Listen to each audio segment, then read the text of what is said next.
Hi guys, how are you all? Welcome back. I hope you and your family are safe and well. Friends जो meditation visions हैं बहुत ही अच्छी चल रही हैं। डीएम की एनर्जी काफ़ी लविंग है बट डर उन्हें बहुत ज़्यादा लग रहा है। उन्हें आपके पास आकर बात करने में या आपको कॉल करने में लाइक वो बहुत ज़्यादा सोच विचार में है। काफ़ी ज़्यादा फेयरफुल एनर्जी थी उनकी कल भी, और जिसकी वजह से डीएफ्स जो हैं वो ओवर थिंकिंग की एनर्जी में आ गए हैं। उधर डीएम्स को फियर हो रहा है आपसे कम्युनिकेट करने में, तो वो ओवर थिंकिंग कर रहे हैं, उनकी एनर्जी एग्जॉस्ट हो रही है। इधर से आपको भी थकान फील हो रही होगी क्योंकि आप भी ओवर थिंकिंग की एनर्जी में है। आप सोच रहे कि क्यों नहीं आ रहे, आपसे कम्युनिकेट क्यों नहीं कर रहे, और इसकी वजह से आपकी एनर्जी भी एग्जॉस्ट हो रही है। तो फ्रेंड्स, एग्जॉशन जिनको भी हो रहा है, इंट्यूटिवली अगर आपको थोड़ा सा भी ऐसी फीलिंग आ रही है या एक डिवाइन का मैसेज आपको ऐसा लग रहा है कि आपको अपनी ट्विन पार्टनर को कांटेक्ट करना चाहिए, कम्युनिकेट करना चाहिए, बार बार अगर ऐसा कुछ आपके आगे आ रहा है इन एनी फॉर्म, इंट्यूटिवली या फिर किसी फिज़िकल फॉर्म में कुछ आपको बार बार ऐसा लग रहा है कि आपको इस तरफ पुश किया जा रहा है, क्योंकि इस टाइम यूनिवर्स पुश कर रहा है डीएम और डीएफ को साथ होने के लिए।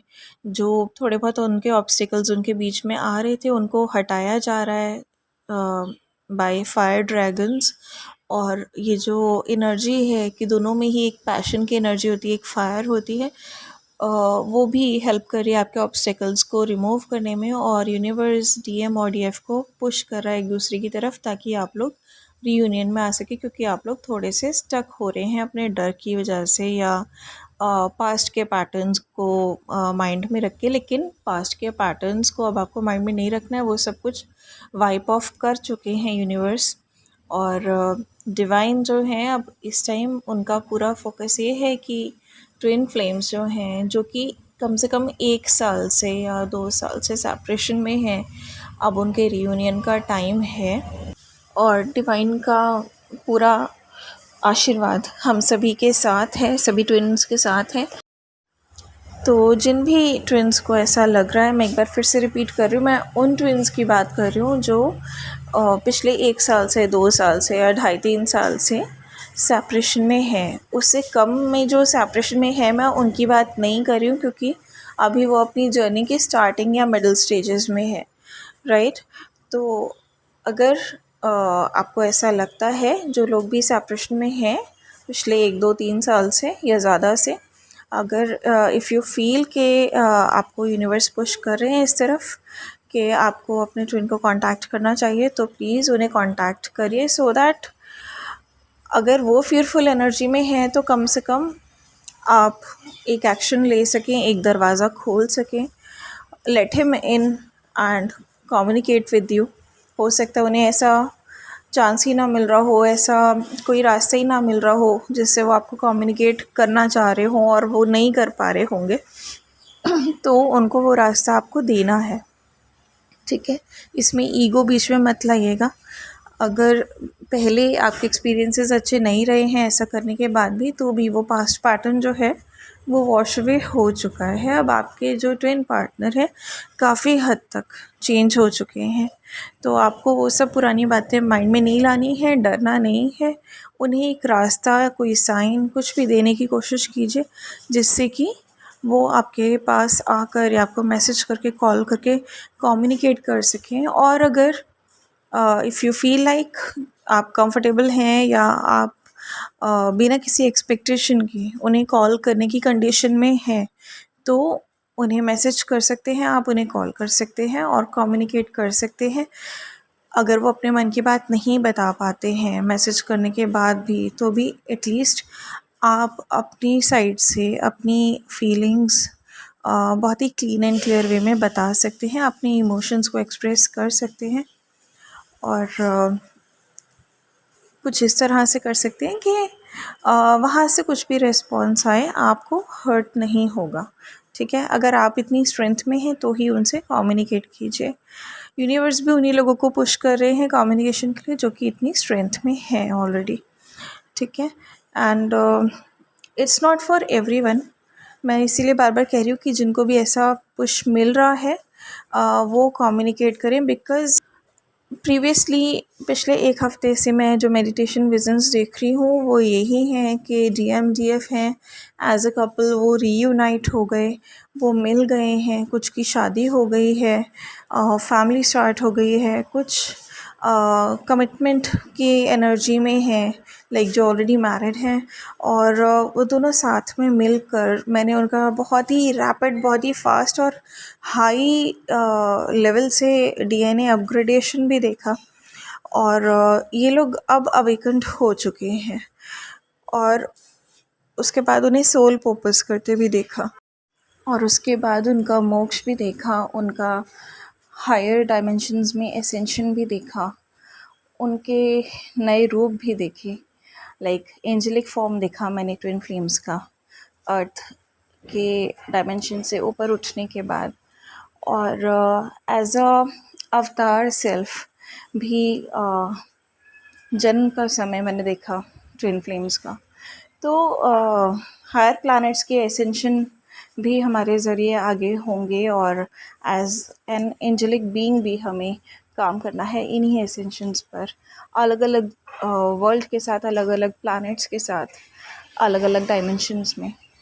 तो यहीं से शुरुआत हमें करनी है, so that we will get that experience, और हमारे कर्मास इतने अच्छे होने चाहिए कि हम वो जो आशीर्वाद है, जो ब्लेसिंग है, ये हम रिसीव कर पाएँ। और इसके लिए बहुत ही इम्पॉर्टेंट है इस टाइम जो टेस्ट एंड ट्रिगर्स आएंगे उनको फेस करना, उनको काम वे में, उनको कूल वे में फेस करना, ठीक है। क्योंकि कोई ना कोई सिचुएशन ऐसी क्रिएट हो सकती है आपके साथ जिसमें इशू एग्जैक्टली कुछ नहीं होगा, पर आपको कुछ ना कुछ ऐसी गलतफहमी भी हो सकती है कि जैसे आप ट्रिगर हो जाएं, या फिर थोड़ा बहुत कुछ ऐसा हो सकता है आपके साथ जैसे कि आपको लगे कि आप पास्ट पैटर्न को माइंड में रख के चीज़ें सोचें, और बाद में आपको रियलाइज़ हो कि नहीं, ऐसा तो कुछ है ही नहीं, गिल्ट भी हो सकता है आपको, ठीक है। तो अपने फियर को दूर रखिए, और मैं इसीलिए बार बार बोल रही हूँ कि पास्ट पैटर्न्स के अकॉर्डिंग मत सोचिएगा चीज़ों को। जो भी आपकी थॉट्स हैं ना, वो करंट सिचुएशन के अकॉर्डिंग ही होनी चाहिए अब से। बस यही सोचिए कि जो होगा अच्छा होगा, अब अच्छा समय आ गया है हम सभी का, ठीक है। लेकिन हमें उसकी अभी तक आदत नहीं है, तो इसीलिए हम घबरा जाते हैं, ठीक है। लेकिन भगवान में विश्वास रखिए, यूनिवर्स में विश्वास रखिए, एंजल्स में विश्वास रखिए। जो भी अनमैरिड ट्विन पार्टनर्स हैं या मैरिड ट्विन पार्टनर्स हैं, उन सभी का अब सोल पर्पस का टाइम आ गया है। तो जो लोग भी रीयूनियन में आएंगे, please don't forget your soul purpose. आपको साथ में मिल के काम करना है, आपको कुछ ना कुछ क्रिएट करना है, जैसे कि मैं पहले भी कहती आई हूँ। और आपको पूरा अपना जो एनर्जी है, आप अब एक हो जाएंगे दोनों मिलकर, तो यू हैव डबल एनर्जी, ठीक है। आपके पास एक नॉर्मल ह्यूमन बीइंग से ज़्यादा एनर्जी होगी, जिससे कि आप अपना सोल पर्पस बहुत ही इजीली कर सकते हैं बिना किसी एग्जॉशन के। एंड आपको आइडियाज़ भी बहुत ज़्यादा आएंगे इस टाइम। यूनिवर्स की साइड से आप पूछ सकते हैं, उनसे मेडिटेट कर सकते हैं। आपको एक एक पर्सन को अर्थ के असेंड करवाना होगा, सो दैट उनका भी डीएनए अपग्रेडेशन हो, एसेंशन हो अर्थ की। आपको अर्थ की एसेंशन को फैसिलिटेट करना होगा, और सभी को प्रेरित करना होगा उनके लाइफ पर्पस के लिए। किसी ना किसी तरह से कुछ ना कुछ ऐसा क्रिएट करने की कोशिश कीजिए, जिससे कि करंट जो हम लोगों की एज ग्रुप की जनरेशन है, या जो छोटे बच्चे हैं, या जो आगे आने वाली जनरेशन्स हैं, उनके लिए एक सॉलिड बेस, एक सॉलिड फाउंडेशन बन सके, जिसमें कि वो फिज़िकली, मेंटली और इमोशनली और स्पिरिचुअली अलाइंड हों बिल्कुल यूनिवर्स के साथ। कुछ ना कुछ ऐसा आपको क्रिएट करना है। अवेयरनेस स्प्रेड कर सकते हैं, फिज़िकल वेलबींग के लिए कुछ आप लोगों को विजडम दे सकते हैं, स्पिरिचुअलिटी स्प्रेड कर सकते हैं, इमोशनल वेलबींग पर लोगों की हेल्प कर सकते हैं, और मेंटल वेलबींग पर भी लोगों की हेल्प कर सकते हैं। इसके अलावा भी अगर आप में कुछ स्पेसिफिक टैलेंट्स हैं तो उनको यूज़ करके आप अपना लाइफ पर्पस और सॉल्यूशन कर सकते हैं। रियूनियंस का टाइम आ गया है और साथ ही सोल पर्पस साथ में मिलके करने का भी टाइम आ गया है, और जो अभी भी सेपरेशन में है उनका टाइम आ गया है कि अब वो अपना लाइफ पर्पस स्टार्ट कर दें, राइट। और यूनियंस तो मैं पिछले 1 हफ़्ते से देख रही हूँ और फिज़िकल इंटीमेसीज़ भी देख रही हूँ, बट जो भी रियूनियन में आते हैं stay in to balance.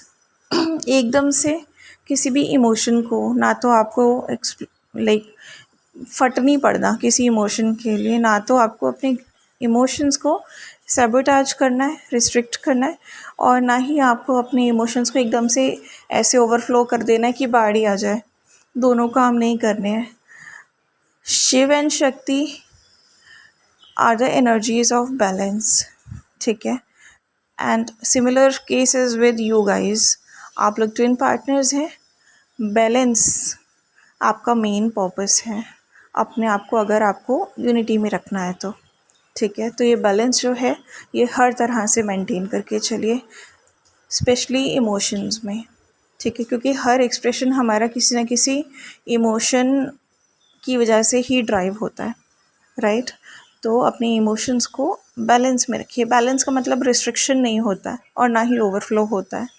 Balance का मतलब होता है बैलेंस, ठीक है। तो आज जो मेडिटेशन विजन्स आई हैं वो भी यही आई हैं कि कम्युनिकेशन कीजिए अगर आपका पार्टनर नहीं कर पा रहा है, और अगर आपको ऐसा कुछ बार बार मैसेज मिल रहा है यूनिवर्स की तरफ से, या ऐसा कोई डाउनलोड आ रहा है, ऐसी कोई इंट्यूशन आ रही है कि आपको कम्युनिकेट करना चाहिए, तो आप कम्युनिकेट कीजिए विदाउट एनी एक्सपेक्टेशंस। और एक एनर्जी ये भी है कि आपका टेस्ट लिया जाएगा, लाइक आप सडनली ऐसा ना हो कि डीएम की साइड से या डीएफ की साइड से कोई रिस्पॉन्स ना आए तो आप लोग एकदम गुस्से से फट पड़े और उन्हें कुछ भी लिख दें। थोड़ा सा पेशेंस रखिएगा। अगर आप उस टाइम लाइक एकदम अनकंडीशनल लव की फीलिंग से ड्राइव कर रहे हैं आप, तो फिर इस टेस्ट में आप क्लियर हो जाएंगे, ठीक है। एकदम से इम्पेशेंट मत होइएगा, बिल्कुल पेशेंस रख के बैलेंस में रह के आप कम्युनिकेट कर सकते हैं या मैसेज कर सकते हैं, राइट। और अगर उनका भी कम्युनिकेशन आया, उनकी साइड से कोई मैसेज या टेक्स्ट आए, तो एकदम बैलेंस होके बहुत ही पेशेंस के साथ अच्छी तरह से रिस्पेक्टफुली लविंगली आप उनको रिप्लाई कीजिए, and this will lead to your reunion and further permanent union, ठीक है। और प्लीज़ ये मत एक्सपेक्ट करिएगा कि डीएम्स या आपके ट्विन पार्टनर्स एकदम से कम्युनिकेट करते ही आपको अपना सारा बोलने लगेंगे कि वो आपके लिए बहुत इमोशनल हैं और उन्होंने आपको दिन रात याद किया और आपके बारे में सोचा, बिकॉज़ ऐसा नहीं होगा in most of the cases, ठीक है। जैसे आप बैलेंस्ड एनर्जी से अभी चीज़ों को हैंडल करने की कोशिश करेंगे, बिल्कुल उसी तरह से सेम बैलेंस्ड एनर्जी में वो भी रहेंगे। वो भी ऑब्सेशन नहीं शो करेंगे और ना ही वो अपने लाइक जो भी वो एक्सप्रेस करना चाहते हैं उन बातों को रोकेंगे मन में, ठीक है। लेकिन they will move according to the flow, you will move, ठीक है। तो आप जितना ज़्यादा बैलेंस में रहेंगे उतना अच्छा है। अच्छा, एक उनको आप जो लोग भी अपने ट्विन से कम्युनिकेशन में ऑलरेडी हैं या फर्दर आएंगे, आप उन्हें बता सकते हैं कि थोड़ी सी प्लानेटरी पोजीशंस इस तरह की रहेंगी कि कुछ भी गर्मा गर्मी हो सकती है उनकी, आप लोगों के लाइक आपकी भी किसी से हो सकती है और उनकी भी किसी से हो सकती है। टेस्ट एंड ट्रिगर्स का टाइम है, एसेंशन की एनर्जीज़ हैं, तो एक हीट जो होती है वो इन्वायरमेंट में रहती है, और उसके चलते अगर हम लोग कहीं भी वीक पड़ते हैं या उस एनर्जी को हैंडल नहीं कर पाते तो किसी ना किसी से लाइक वी गेट ट्रिगर्ड और हम लोगों की लड़ाई हो सकती है और कोई काम ख़राब भी हो सकता है। So it's better to stay cool and calm. और इन केस ऐसा हो भी जाता है लोग लाइक आप लोगों में आपस में भी थोड़ा बहुत कुछ हो जाता है, तो इट्स फॉर हीलिंग ओनली, और जो भी है आपके आगे क्लियर हो जाएगा। ऐसी किसी भी सिचुएशन में अगर आप नहीं उस चीज़ को हैंडल कर पाते तो थोड़ा और हीलिंग की आपको ज़रूरत रहेगी। अगर आप उस टेस्ट में पास हो जाते हैं तो you will be reunited. Friends, कल रात को मैंने एक सीन देखा। उसमें बटरफ्लाई अपनी फर्स्ट स्टेज से लेके लास्ट स्टेज तक जो उसकी ट्रांसफॉर्मेशंस होती हैं वो देखी, और देखा कि वो एग्जैक्टली कितना ज़्यादा पेनफुल होता है। जो कैटरपिलर होता है ऑलमोस्ट अपने आप को पूरा डाइजेस्ट कर लेता है, थोड़े दिन बंद रहता है वो अपने ही एक लेयर में, और उसके बाद कुछ डिवाइन इंटरवीन होता है और वो बाहर निकलता है एज अ बटरफ्लाई। और बहुत ही खूबसूरत सीन था और बहुत ही पेनफुल ट्रांसफॉर्मेशन देखने को मिली।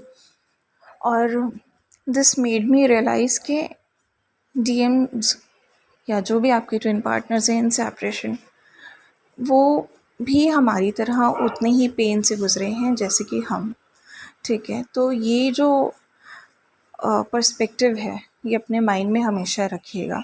चाहे पास्ट पैटर्न्स कुछ भी हो उनके, ये सब हमारी लर्निंग के लिए था। अगर वो ये सब नहीं करते तो हम भी चेंज नहीं होते, हम भी इम्प्रूव नहीं होते, अपग्रेड नहीं होते, और ये सब नहीं होता तो वो भी अपग्रेड नहीं होते। तो ये सब कुछ जो दोनों ट्विन पार्टनर्स हैं उनकी लर्निंग के लिए था, और इस बात को हमेशा माइंड में रखिएगा। कभी भी फियर की एनर्जी आपको नहीं कैप्चर कर सकती अगर आप इस बात को माइंड में रखेंगे, क्योंकि डर लगता है हमें सिर्फ पास्ट पैटर्न्स की वजह से। वही एकदम से हमें याद आने शुरू होते हैं, हमें सराउंड कर लेते हैं, और फिर हम जो माइंड कहता है वैसे चलने लगते हैं और सोल की नहीं सुनते हैं। बट अब हमें सोल की सुननी है, पास्ट पैटर्न्स नष्ट हो चुके हैं, तो यू नीड नॉट वरी। और अब जो होगा वो अच्छे के लिए होगा, लेकिन जो भी टेस्ट एंड ट्रिगर्स आएँ उन पर भी आपको खरा उतरना है। बस ये ध्यान रखिएगा, ईश्वर का नाम लीजिए, गॉड सब कुछ कर रहे हैं आपको हील करने के लिए, आपकी यूनियन के लिए, आपके ट्विन से आपको मिलाने के लिए। बस अपना सोल पर्पस आपको नहीं भूलना है, साथ में मिलकर अपना सोल पर्पस ज़रूर करिएगा। और प्लीज़ अपना मेडिटेशन और इनर वर्क को कंटिन्यू रखिएगा। ये बहुत ही इम्पॉर्टेंट है आपको बैलेंस में रखने के लिए, आपको अलाइनमेंट में रखने के लिए, बिकॉज़ यूनिवर्स के पास अपनी बहुत एनर्जी है, उनको आपकी एनर्जीज़ की ज़रूरत नहीं है, उनको मेरी एनर्जी की भी ज़रूरत नहीं है, उनको किसी की एनर्जी की ज़रूरत नहीं है। बट दे वांट कि हम लोग इतने बैलेंस रहें, इतनी स्ट्रेंथ रहे हमें, इतने अलाइन रहें कि जो यूनिवर्स की एनर्जीज़ हैं उनको हम एम्ब्रेस कर सकें, उनको हम एब्जॉर्ब कर सकें प्रॉपरली विदाउट एनी इश्यूज़। और जो भी हायर पावर्स हैं जो हमें एज अ रिवॉर्ड मिलती हैं हमारी मेडिटेशन, हमारी तपस्या के बदले, वो सब हम ग्रैब कर सकें, अचीव कर सकें। ठीक है, so that's it for now, and do take care of yourself and your family. God bless us all.